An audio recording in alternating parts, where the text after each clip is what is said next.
बिस्मिल्लाहिर्रहमानिर्रहीम।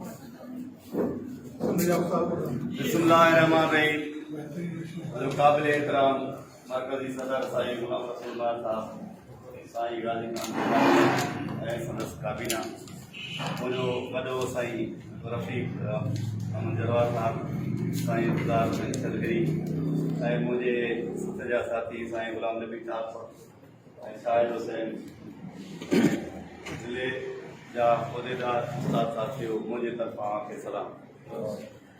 साईं मुझा PTLF तंज़ीम जैसे असां पंहिंजे माउ खे सम्झूं,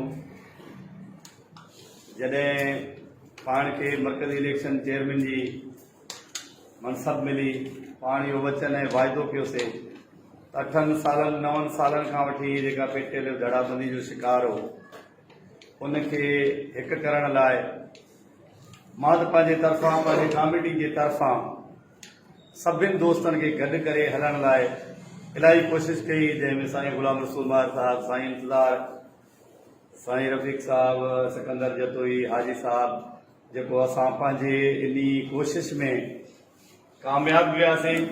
अल्लाह जे महिरबानी सां सिंध जे सभिनी यूनिटनि, ज़िला, डिवीज़न ऐं मरकज़ ताईं पंहिंजो इलेक्शन ख़ैर ख़ूबी सां कराईसीं।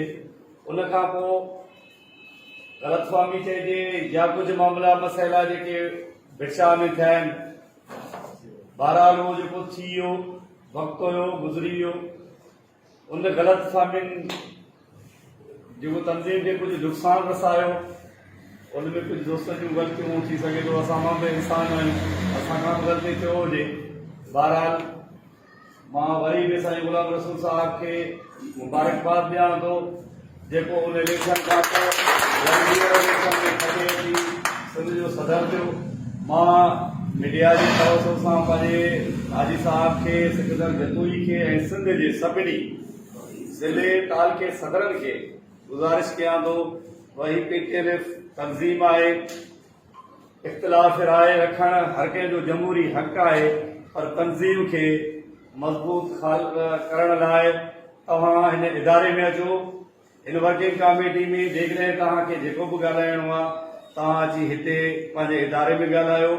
ऐं बाक़ी रही ॻाल्हि, दोस्त जेके चवनि था रीकाउंट, उहो उन्हनि जो तव्हांजो जमहूरी हक़ आहे। जेकॾहिं तव्हांजो रीकाउंट कोर्ट सबूरी करे थो या इंडस्ट्री